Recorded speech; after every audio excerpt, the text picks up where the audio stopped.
चलिए अब हम बात करते हैं एक अनदर टॉपिक, प्लेनर ग्राफ की। प्लेनर ग्राफ क्या होता है? तो एक कंप्लीट ग्राफ, एक ऐसा ग्राफ जो कनेक्टेड भी हो और जिसकी कोई भी वर्टिसेस छूटे ना हो बीच में, सब आपस में कनेक्टेड होने चाहिए। A graph is said to be complete if there no vertices are leaved that are not connected. A complete graph, तो एक ऐसा कंप्लीट ग्राफ की बात करते हैं, वो प्लेनर होगा जब उसमें कोई भी एजेस क्रॉस नहीं करेंगे। A graph is said to be a planar graph if it can be drawn on a plane in such a way that no edges crosses. If edges crosses, then the graph is said to be non-planar. इसके लिए हम example लेते हैं। ध्यान दीजिए, एक ऐसा graph मैंने यहाँ पे बना के रखा हुआ है। यहाँ पे कंप्लीट, ये ग्राफ कंप्लीट है। A B C D 4 nodes हैं, ये सारे आपस में कनेक्टेड हैं। ये ग्राफ एक कंप्लीट ग्राफ है। इस कंप्लीट ग्राफ में सारी एजेस आपस में कनेक्टेड हैं। इस ग्राफ को हम प्लेनर ग्राफ कह सकते हैं। कब? जब इसमें एजेस क्रॉसेस ना करें। ध्यान दीजिए, ये एजेस AC और BD आपस में क्रॉस कर रही है, तो क्या इसको प्लेनर बनाया जा सकता है? हाँ, इसको हम प्लेनर बना सकते हैं। हमको सिर्फ क्या याद रखना है कि सारे वर्टिसेस कनेक्टेड होने चाहिए। तो वर्टिसेस हम बना देते हैं, इसको हम प्लेनर बना के दिखाते हैं आपको। A, B, पहले वर्टिसेस हम सारे बना लेते हैं, C और ये रहा हमारा वर्टिसेस D। ये चारों कनेक्टेड थे, अभी कोई भी एज क्रॉस नहीं कर रही। अब हमको प्रॉब्लम हो रही है AC और BD से, तो एक काम करते हैं, AC और BD, AD और BC। ध्यान दीजिए, वर्टिसेस ABCD आपस में कनेक्टेड है। जैसा वहां बना वैसे मैंने यहाँ बना दिया। ये वाली एज जो है, ये एज मैंने ड्रॉ कर दी है। अगर मैं इस एज को ड्रॉ करती हूँ तो फिर ये क्रॉस करेगा, तो इसको क्या मैं बाहर से ऐड कर सकती हूँ? एजेस ही तो बनानी है। ये हो गया, तो क्या कोई भी एजेस आपस में क्रॉस कर रही है? नहीं। तो ये कौन सा ग्राफ बन गया? Planar graph. प्लेनर ग्राफ की शर्त सिर्फ इतनी है कि एजेस क्रॉस नहीं करने चाहिए और वो सारे वर्टिसेस आपस में कनेक्टेड होने चाहिए। कोई भी वर्टिसेस आपस में कनेक्टेड ना हो, ऐसा नहीं होना चाहिए। तो अगर कोई ग्राफ प्लेनर ग्राफ होता है तो उसमें क्या होता है?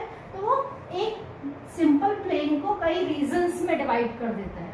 तो ध्यान दीजिए, ये एक प्लेनर ग्राफ है, ये कितने रीजन्स में डिवाइड करते हैं? एक आउटर रीजन है जिसको हम R1 लिख सकते हैं, ये इनफाइनाइट रीजन है। एक इनर रीजन है ये वाला, एक और इनर रीजन है ये वाला R3, और एक और इनर रीजन है कितना? R4। मीन्स कितने रीजन्स में डिवाइड कर दिया इसने? 1, 1, 2, 3 एंड 4। 4 रीजन्स में डिवाइड हुआ है। फर्स्ट रीजन की बाउंड्री नहीं है, इसलिए ये इनफाइनाइट रीजन है, इसकी कोई बाउंड्री नहीं है। सेकंड रीजन 3 वर्टिसेस से घिरा हुआ और 3 एजेस से घिरा हुआ है।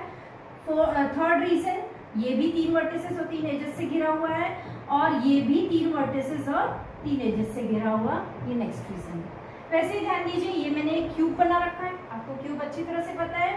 तो मैंने क्या बना रखा है? ध्यान दीजिए, ये जितने भी है 1, 2, 3, 4, देन 5, 6, 7 और 8। कितने वर्टिसेस है इसमें? Total 8 vertices. अगर मैं इनको ड्रॉ करूं तो पहले इनके वो बना लेती हूँ। 1, 2, 3, 4। अब जो अदर आपका 4 वो बन रहे हैं, कौन कौन से? 5, 6, 7 और 8। ये एजेस को क्रॉस करते हुए, मतलब ये वाली एजेस इसको क्रॉस कर रही है, ये वाली एजेस इसको क्रॉस कर रही है ना, और इस तरह से बन रहा है। तो क्या इन एजेस क्रॉस को हटा सकते हैं? तो हाँ, हटा सकते हैं। मैं एक काम करती हूँ, जो बाहर वाला बॉक्स है उसको अंदर बना देती हूँ। मेरा 5, 6,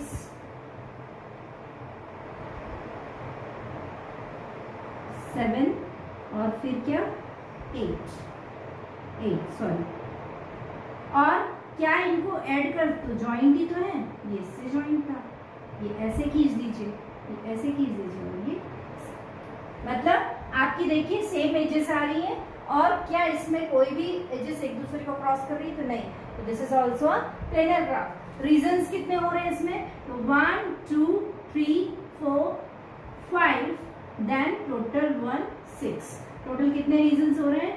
R1 then R2 then R3 then R4 R5 and total outer reason it is R6। Total 6 regions में ये आपको डिवाइड कर रहा है। ये एक प्लेनर ग्राफ है, ये एक प्लेनर ग्राफ है। आपको एक हैंड शेकिंग थ्योरम था जो मोस्ट इम्पॉर्टेंट हमारे ग्राफ थ्योरी में डिस्क्रीट मैथमेटिक्स में हम पढ़े हैं। हैंड शेकिंग थ्योरम में क्या होता है? Total degree of vertices of a graph is equals to twice the edges. कैसे? तो hand shaking, see if we are shaking hand with the other one, two vertices are there, me and the other one, उसके जब हम vertices की as को count करेंगे तो उसके वर्टिसेस के लिए भी हम 2 बार काउंट करेंगे और हमारे लिए भी, मीन्स हम उसकी वर्टिसेस के लिए भी उस एज को काउंट करेंगे और अगर मेरी वर्टिसेस के लिए भी, मैं अगर एक वर्टिसेस हूँ तो मेरे लिए भी हम उस एज को काउंट करेंगे। मतलब उस एज को हम कितनी बार काउंट कर रहे हैं? 2 बार। तो 2 वर्टिसेस हैं एक ग्राफ में, तो एज को कितनी बार काउंट कर रहे हैं हम? 2 बार। तो जितने भी वर्टिसेस ग्राफ के होंगे उन सारे वर्टिसेस की डिग्रीज के सम जो होते हैं वो ट्वाइस द एजेस के इक्वल होते हैं। यहाँ प्लेनर ग्राफ में जो ये चीज़ है इसको हम आगे जाके एक यूलर थ्योरम आपको समझाएंगे। जो यूलर फॉर्मूला जो दिया है उसमें हम इन रीजंस को फाइंड आउट करते हैं, नंबर ऑफ एजेस और नंबर ऑफ वर्टिसेस। तो number of edges, number of vertices जो होती है उनमें जो रिलेशन होता है उसके लिए मैंने आपको हैंडशेकिंग थ्योरम बताया। हैंडशेकिंग थ्योरम में क्या होता है? वर्टिसेस जितने भी हैं उनकी जो डिग्रीज होती हैं वो एजेस की ट्वाइस होती है। तो यहाँ पे ध्यान दीजिए कितने आपके पास वर्टिसेस कितने हैं? 1 2 3 4 5 6 7 8, टोटल 8 वर्टिसेस। एजेस कितनी है? तो वर्टिसेस कितने हैं यहाँ पे? 8। कितनी है आपकी इसमें? तो 1 2 3 4 5, टोटल 4 ये अंदर और 4 बाहर और 4 ये, तो टोटल कितनी है? 12। तो रीजंस कितने होंगे फाइंड आउट करने के लिए यूलर्स फॉर्मूला है R is equal to E minus V plus 2। What is here? E कितने हैं? 12। वर्टिसेस कितने हैं आपके? तो 8 और plus 2। 12 minus 8 is 4, 4 plus 2 is 6। ध्यान दीजिए रीजंस कितने आए हैं? 1 2 3 4 5 और आउटर रीजन कितना? 6। तो ये एक यूलर फॉर्मूला है जिसके थ्रू हम इसको फाइंड आउट कर पाते हैं। अब यूलर फॉर्मूला की मैंने बात कर दी है तो यूलर फॉर्मूला का हम प्रूफ देख लेते हैं। तो यूलर फॉर्मूला क्या है? तो Euler formula R is equal to E minus V plus 2 if any graph, planar graph, connected planar graph, if R is the number of region, E is the number of edges and V is the number of vertices, then the formula is R is equal to E minus V plus 2। तो R is equal to E minus V plus 2। तो ध्यान दीजिए इसे हम proof करेंगे mathematical induction method जो हम पहले पढ़ चुके हैं BSc फर्स्ट ईयर में। मैथमेटिकल इंडक्शन मेथड क्या बोलती है? तो मैथमेटिकल इंडक्शन मेथड गणितीय आगमन विधि, जिसमें हम ये पता करते हैं कि यदि वह दिया गया सूत्र n इज इक्वल टू 1 के लिए सही है, n इज इक्वल टू 2 के लिए सही initially, if it is true we are taking that it is true for n is equal to k and we have to prove for n is equal to k plus 1।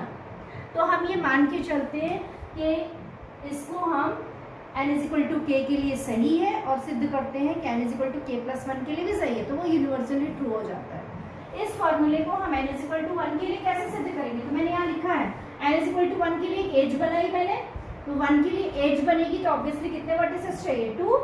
तो 1 as 2 vertices. Reasons कितने हो रहे थे? ध्यान दीजिए इसके बाहर तो पूरा एक ही रीजन है, तो रीजन की हम देखते हैं R इज इक्वल टू 1 सही है कि नहीं, E is equal to 1 R is equal to 2 के लिए।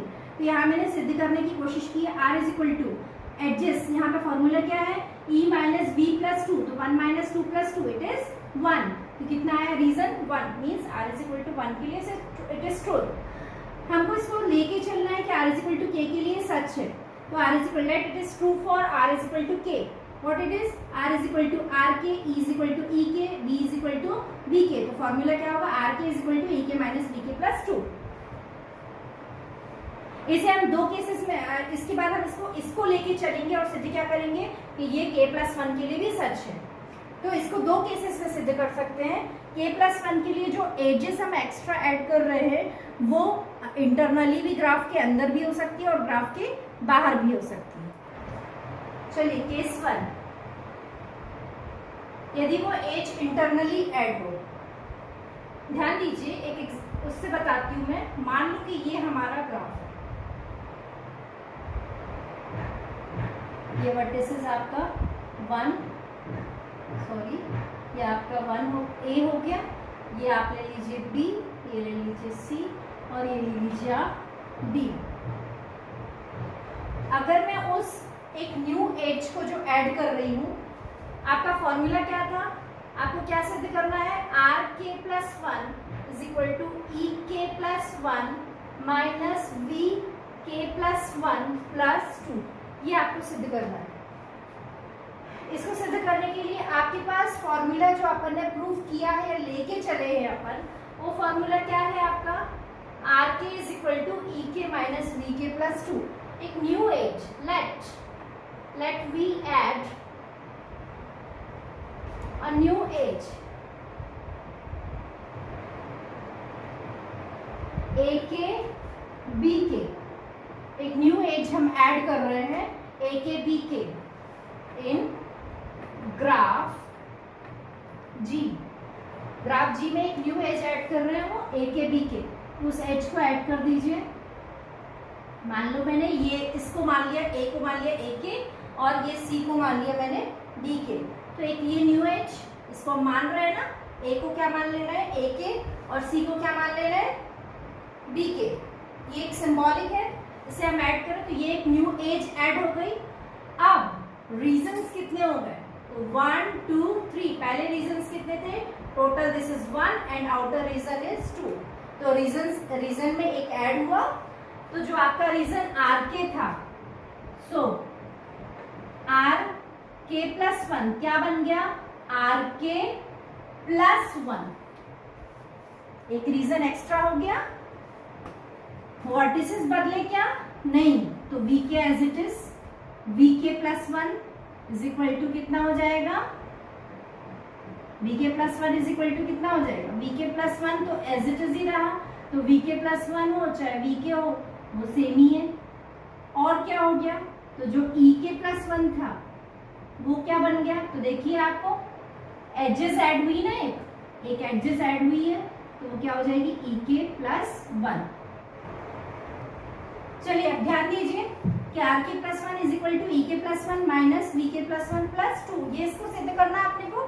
तो आर के प्लस 1 कितना हुआ है आपका फॉर्मूला एक्चुअली क्या था, तो उसमें आर के प्लस 1 कितना बना है, आर के प्लस 1, या अपन इसको उससे लेके इसको सिद्ध कर सकते हैं।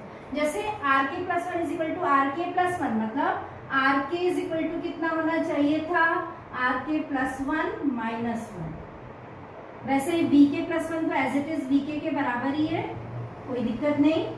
और ई के कितना होगा, ई के प्लस 1 माइनस 1। अब आप उस फॉर्मूले को लेके इसको सिद्ध करके दिखाइए। तो कैसे सिद्ध करके आप दिखाएंगे इसको, ध्यान दीजिए, आपके पास फॉर्मूला गिवन कौन सा है, तो ई के माइनस वी के प्लस 2 किसके इक्वल है, आर के। तो आप इसमें डाल दीजिए, आर के की जगह क्या डालना है मुझे, R K plus 1 minus 1 is equal to E K की जगह E K plus 1 minus 1 minus V K as it is plus 2। आप ध्यान दीजिए, ये माइनस 1 इधर भी और माइनस 1 इधर भी कट जाएगा और वी के की जगह पे क्या हो जाएगा, वी के प्लस 1। तो मतलब ये क्या आ गया आपका, are K plus 1 is equal to E K plus 1 minus V के प्लस 1 प्लस 2। ये आपका प्रूफ हो गया। कब, जब हम एज इंटरनली ऐड करते हैं। अगर इसी के लिए मैं थोड़ा सा चेंज कर दूं कि एज को आउटर एक्सटर्नली ऐड करूं, मतलब केस 2, केस 2। तो जो आपका ग्राफ था वो ऐसा था, ए बी सी बी।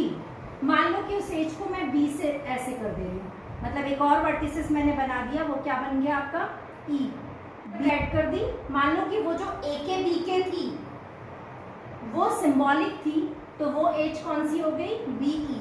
ए के बी के क्या बन गया, बीई। तो अब ध्यान दीजिए, ये एक्सटर्नली, वो इंटरनली ऐड हुई थी या एक्सटर्नली ऐड हुई, दो ही केसेस हो सकते हैं। तो एक्सटर्नली जब हम ऐड करते हैं इसको इस ग्राफ में ए बी सी डी, तो जैसे हम एक्सटर्नली ऐड करेंगे तो जैसे एक्सटर्नली ऐड किया, तो अब ध्यान दीजिए रीजन क्या चेंज हुए। तो रीजन तो भाई आउटर रीजन ये था, तो अभी भी यही है, इनफाइनाइट रीजन तो सेम ही है।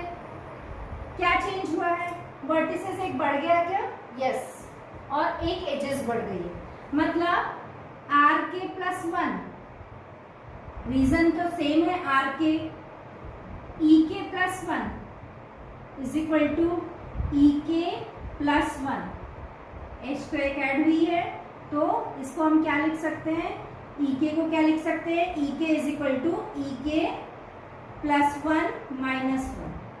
वैसे ही वी के चेंज हुआ है, तो वी के प्लस 1 कितना हो गया, एक वर्टिसेस ऐड हुआ है, तो वी के प्लस 1, मतलब मैं वी के को क्या लिख सकती हूँ, वी के को मैं लिख सकती हूँ वी के प्लस 1 माइनस 1। मतलब ध्यान दीजिए जो आपका फॉर्मूला था वो क्या था, वो था आपका आर के इज इक्वल टू ई के माइनस वी के प्लस 2।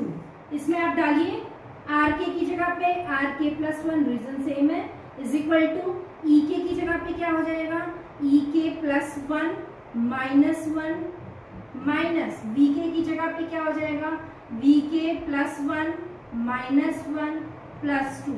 इसको बाहर निकालेंगे, कट हो जाएगा, तो क्या आ जाएगा, ई के प्लस 1 माइनस वी के प्लस 1 प्लस 2।